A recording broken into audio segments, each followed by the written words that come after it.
तो हेलो दोस्तों, कैसे हैं आप सभी। Learn easy English with Pawan sir में आपका स्वागत है। आइए, पिछली वीडियो में हम सभी ने देखा था पैसिव वॉइस के basic rule, active to passive किस प्रकार से बनाएं। तो आज हम सभी शुरुआत करेंगे टेंस वॉइस। आज हम सभी टेंस वॉइस शुरुआत करेंगे और पढ़ेंगे किस तरीके से पैसिव वॉइस बनाए जाते हैं। ये हमारा दूसरा वीडियो है, तो यह आपके लिए आशा करते हैं बहुत ही हेल्पफुल होगा। आइए हम शुरुआत करते हैं क्लास की बात की जाए तो पहला जो टेंस होता है वह होता है present indefinite tense. Present indefinite tense सबसे पहले क्या होता है कि हम टेंस बनाते समय पहचान लें टेंसों की। अगर जो वाक्यों की पहचान होगी तभी हम पैसिव वॉइस बना सकते हैं। तो सबसे पहला जो टेंस है आपका प्रेजेंट इंडेफिनिट टेंस होता है।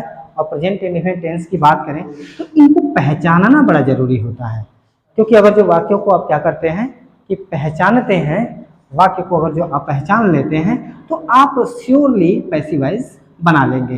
तो सबसे पहले तो टेंस को पहचान लें। हम टेंस की बात की जाए तो टेंस की पहचान हमेशा उसके वर्ब से होती है, या तो वह मेन वर्ब हो या फिर हेल्पिंग वर्ब हो, यह आपके लिए हेल्पफुल होगा। तो सबसे पहले प्रेजेंट की बात की जाए तो प्रेजेंट में वर्ब के बारे में बात कर लें तो वर्ब की अगर जो फर्स्ट फॉर्म आए या वर्ब में यस लगा हो या ईएस लगा हो, ओके, तो ये भी आपको पहचान देता है कि यह प्रेजेंट का कैसा टेंस है, इंडेफिनिट टेंस है। दूसरी अगर जो बात की जाए तो अगर जो ऐसा नहीं है तो एक और पहचान होती है इस वाक्यों में, इन प्रेजेंट इंडेफिनिट टेंस के वाक्यों में डू या डज का प्रयोग होता है और डू या डज के साथ जो वर्ब आती है वह फर्स्ट फॉर्म में आती है। देखिए, अब हमें सेंटेंस की पहचान हो गई। अब हम आते हैं वाक्यों पे। तो पहला जो होता है असर्टिव टाइप सेंटेंस, इस प्रकार के वाक्यों को हम देखेंगे कि कैसे आप इनका पैसिव वॉइस बनाते हैं। Assertive sentence, TENCE, assertive sentence. Assertive sentence की बात की जाए तो यह स्वीकारात्मक वाक्य होते हैं। इसमें किसी भी वाक्य को स्वीकारा गया होता है, हाँ में उत्तर होता है इनका। ओके, तो इसके दो पार्ट्स होते हैं, एक होता है अफर्मेटिव एंड दूसरा जो होता है वह होता है नेगेटिव सेंटेंस। यह दो तरीके के होते हैं अफर्मेटिव सेंटेंस। अब इनको ही अगर जो आप बनाएं, पहला एक सेंटेंस अगर जो हम लेते हैं आई रीड इंग्लिश, एक हमने वाक्य लिया आई रीड इंग्लिश। दूसरा वाक्य हमने लिया I do not read English. यहां पे हमारे पास दो सेंटेंस यहां पे दिए गए हैं। स्वाभाविक सी बात है, इनको पहचानना है तो पहचानेंगे इनके वर्ब से। वर्ब यहाँ पे है आपका, ये सब्जेक्ट होता है, दूसरा वर्ब होता है, उसके बाद जो होते हैं ऑब्जेक्ट होते हैं। इसमें देखा जाए तो सब्जेक्ट है, डू नॉट है, वर्ब की फर्स्ट फॉर्म है और ऑब्जेक्ट आपका है यहाँ पर दिया गया। तो यह जो है अफर्मेटिव सेंटेंस है और यह आपका कैसा सेंटेंस है, नेगेटिव सेंटेंस है। यह आपका नेगेटिव सेंटेंस है। दो तरीके के सेंटेंस यहाँ दिए गए हैं, दोनों को बनाने का नेचर एक ही होता है। अगर जो इनके स्ट्रक्चर की बात कर ली जाए, पैसिव वॉइस के स्ट्रक्चर की बात की जाए तो पैसिव वॉइस के स्ट्रक्चर कुछ इस तरीके से इनके लिए होते हैं। पैसिव वॉइस और इनके स्ट्रक्चर होंगे, सबसे पहले वाक्य का क्या आएगा, ऑब्जेक्ट आएगा। उसके बाद अगर जो प्रेजेंट के इंडेफिनिट सेंटेंस है, वाक्य है, ये सेंटेंस है आपका प्रेजेंट का इंडेफिनिट में है, तो उसको अगर पैसिव वॉइस में करते हैं तो कॉन्टिन्यूअस की हेल्पिंग ऑफ लेते हैं, यानी कि इज एम आर का प्रयोग किया जाता है। इज एम एंड आर, इनमें से किसी एक का प्रयोग किया जाता है। किसके अनुसार इनका प्रयोग होता है, क्या पूर्व वाले जो सब्जेक्ट होते हैं उनके अनुसार? जी नहीं, इनका प्रयोग हमेशा इस ऑब्जेक्ट के अनुसार किया जाता है। ऑब्जेक्ट अगर जो सिंगुलर है तो इज का प्रयोग किया जाएगा, अगर जो यह प्लूरल है तो आर का प्रयोग किया जाएगा, अगर जो आई है तो उनके साथ एम का प्रयोग किया जाएगा। अब पिछली वीडियो में आपको बताया गया था इसके बेसिक रूल में कि पैसिव वॉइस जब कभी बनाई जाती है तो हमेशा वर्ब की थर्ड फॉर्म का प्रयोग किया जाता है। उसके बाद बाई का प्रयोग किया जाता है, और हमने देखा था सिंपल अगर जो ऐसे सेंटेंसेस होते हैं एक्टिव फॉर्म में होते हैं तो वर्ब के बाद ऑब्जेक्ट ही आती है, तो ऑब्जेक्ट ने सब्जेक्ट का स्थान ले लिया और सब्जेक्ट ने अब सब्जेक्ट किसका स्थान लेगा, ऑब्जेक्ट का स्थान लेगा। तो बाई, उनसे पहले बाई का प्रयोग किया जाता है और उनके बाद जो भी चीजें बच जाती हैं आप उनको रख लेते हैं। ये सारी चीजें आपको प्रोवाइड की जा रही है, यह आपके लिए बहुत ही हेल्पफुल होगा। बात की जाए इसको अगर जो एक्टिव है पैसिव फॉर्म में अगर जो इसको हम चेंज करेंगे तो सबसे पहले किसको रखेंगे, ऑब्जेक्ट को। वर्ब के बाद ऑब्जेक्ट इंग्लिश है इसलिए हम क्या रख लेंगे यहाँ पर, इंग्लिश। इंग्लिश हमने यहाँ पर क्या कर लिया, रख लिया। यह एक नेम है और नेम हमेशा ये सिंगुलर है, नाम हमेशा सिंगुलर ही होता है, तो इसके लिए हम क्या रखेंगे, इज रखेंगे, क्योंकि हम ऑब्जेक्ट के अनुसार ही ऑब्जेक्ट जैसा होगा उसी के अनुसार हेल्पिंग वर्ब तीनों में से कोई एक लगेगी। English is. अब उसके बाद read, red, red spelling same होती है बट प्रोनाउंसिएशन जो होता है वह अलग होता है, तो इसको पढ़ेंगे रेड। English is red. और उसके बाद हमने रखा यहाँ पर बाई और सब्जेक्ट, यह आई जब इधर जाएगा तो क्या हो जाता है, या मी हो जाता है।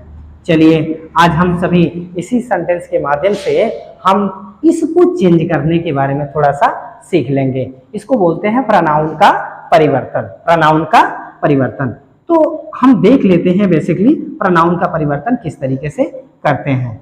इसी सेंटेंस को पहले कह लेते हैं फिर उसके बाद देखते हैं। इसको भी अगर जो करते हैं तो वही सेम सेंटेंस है, बस इसमें क्या नेगेटिव सेंटेंस हो गया है, तो इज एम आर के बाद क्या हो जाएगी, नॉट का प्रयोग कर लिया जाएगा। इंग्लिश को हमने पहले रखा, English is not read, read और by me। ओके, सो इसको हम आज सीखेंगे कि ये कैसे चेंज हो रहा है। तो हम यहां देखें प्रोनाउन का परिवर्तन, प्रोनाउन नोयून का परिवर्तन। प्रोनाउन का परिवर्तन किस तरीके से प्रोनाउन का परिवर्तन है। अगर जो प्रोनाउन कितने होते हैं, अगर जो बात की जाए प्रोनाउन तो पर्सनल प्रोनाउन में ये सारी चीजें आती हैं जो सब्जेक्ट के रूप में कार्य करती हैं। जैसे आता है I and we, first person pronoun होता है। दूसरा जो सेकंड होता है, मतलब जो I we first person, second person में केवल यू होता है और थर्ड पर्सन में होता है ही, सी एंड इट। अब इसको हम जब चेंज करते हैं इधर जब हम चेंज करते हैं इसको तो क्या करते हैं, ये आपके सब्जेक्ट के रूप में है, यहाँ पे ये आपके क्या है, सब्जेक्ट के रूप में है। जैसे यहाँ पे आ जाते हैं सब्जेक्ट रूप में एक्टिव वॉइस में, तो इसको जो हम चेंज करते हैं सबसे पहले इसमें बाई का प्रयोग करते हैं। आई का हो जाता है बाई मी, आई का हो जाता है बाई मी। वी का हो जाता है बाई अस, वी का by us and another you का, अब यहाँ पे आ रहा है तो बाई यू का क्या हो जाएगा, बाई यू का यू। क्यों, क्योंकि इसका सब्जेक्ट और ऑब्जेक्ट दोनों एक ही होता है। ही की बात की जाए तो ही जो होता है बाई हिम प्रयोग किया जाता है, ऑब्जेक्ट हिज नहीं, सॉरी, हिम का प्रयोग किया जाता है। सी जो होता है इसके लिए हर का प्रयोग किया जाता है और इट जो आता है इनके लिए इट और इट्स का प्रयोग किया जाता है। तो इस प्रकार से प्रोनाउन का क्या किया जाता है, परिवर्तन होता है।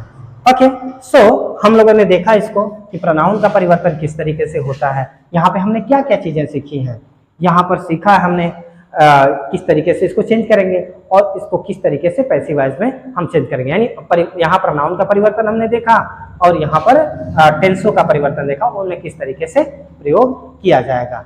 ओके, सो आगे की बात की जाए तो इसमें हम लोग देखेंगे, इसको हम देखेंगे, आगे की बात की जाए तो इसमें हम और भी सेंटेंसेस देख लें, क्योंकि यहाँ पे देखा हमने दो ही टाइप का सेंटेंस देखा। यहाँ पे देखा अफर्मेटिव और दूसरा टाइप देखा नेगेटिव। ओके, अगर जो अगले सेंटेंस की बात की जाए तो अगला सेंटेंस जो इसमें आ जाता है वह होता है इंटरोगेटिव।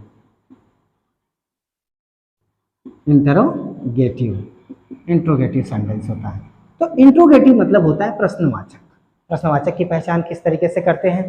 प्रश्नवाचक की पहचान हमेशा उसके नेचर से करते हैं। दो तरीके का इंट्रोगेटिव होता है, एक एस नो टाइप होता है, एस या नो टाइप होता है, और दूसरा जो होता है वह WS टाइप होता है। एस नो टाइप की पहचान जो होती है, यह जो शुरू होता है वह हेल्पिंग वर्ब से स्टार्ट होता है, start with helping verb, start with helping verb, HV helping verb. Helping verb क्या बोले तो is, am are, was, were, has, have, had, do, does, ये सभी हेल्पिंग वर्ब होते हैं। ये जो होता है WS टाइप या WH वर्ड से शुरू होते हैं। इससे हो गया व्हाट हो गया, जिसे हम देखते हैं व्हाट हो गया, हु हो गया, वेयर एंड सो ऑन, बहुत से ऐसे होते हैं। तो इनकी पहचान ऐसे कर लेते हैं। अगर जो इनके स्ट्रक्चर की बात की जाए तो इनके स्ट्रक्चर में क्या होता है, कुछ नहीं होता है। इनके स्ट्रक्चर में केवल जो आप हेल्पिंग वर्ब प्रयोग कर रहे थे वह ऑब्जेक्ट के बाद कर रहे थे, अब यहाँ पर आप ऑब्जेक्ट से पहले प्रयोग करेंगे। तो इसका स्ट्रक्चर हो जाता है इज या एम या आर, फिर ऑब्जेक्ट रखते हैं, फिर वर्ब की थर्ड फॉर्म हो जाती है, बाई का प्रयोग करते हैं, सब्जेक्ट हो जाता है, एक्सेट्रा हो जाता है, और ये हो जाता है क्वेश्चन मार्क। ओके, सो हम एक सेंटेंस अगर जो लिखें तो यहाँ पे लिखें do you read novel, do you read novel, क्या आप नॉवेल पढ़ते हैं? सॉरी, यहाँ क्वेश्चन मार्क होगा, do you read novel. Okay, so अगर जो इसमें हम देखें तो ये हेल्पिंग वर्ब से शुरू है, यहाँ क्वेश्चन मार्क है, आप साधारणतः पहचान जाएंगे कि ये कैसा सेंटेंस है, इंट्रोगेटिव का सेंटेंस है। सो आप इसमें हेल्पिंग वर्ब यहाँ पे दी गई हैं, या किसके अनुसार लगेंगी? हमने पिछले बताया था ये ऑब्जेक्ट के अनुसार लगेंगी। ऑब्जेक्ट सिंगुलर है तो इज, प्लूरल है तो आर, आई है तो एम। ओके, सो यहाँ देखते हैं ऑब्जेक्ट नॉवेल है, तो हम इसको सबसे पहले, और नहीं आपको आता है तो यहाँ पे आप नॉवेल रखें। ओके, क्या करेंगे? नॉवेल, NOVEL, नॉवेल रख लें। अब यहाँ देखें सिंगुलर के प्लूरल, उसके अकॉर्डिंग इज एम आर में से कोई एक रख लें। तो ये नॉवेल जो होता है उपन्यास बोले तो या सिंगुलर ही होता है, तो इनके साथ रखते हैं इज नॉवेल, और हमने बताया था उसके बाद कौन सा आएगा, और वर्ब की third form read, red, red, तो क्या हो जाएगा यहाँ पे रेड। फिर क्या रखेंगे? बाई, बाई, और यहाँ पे हमने देखा था प्रोनाउन का चेंजिंग, यू का यू ही होता है, यू का यू ही होता है। ओके, इस तरीके से आप याद रखते हैं, यू का यू ही होता है, तो बाई यू हो जाएगा। ओके, ये सेंटेंस आपका क्लियर है। ये हो गया। WH वर्ड अगर जो उससे शुरू होते हैं, जैसे what, where, what, which, how, where, when, ये सब शुरू होते हैं, ये पहले आते हैं। ये से जैसे आ गया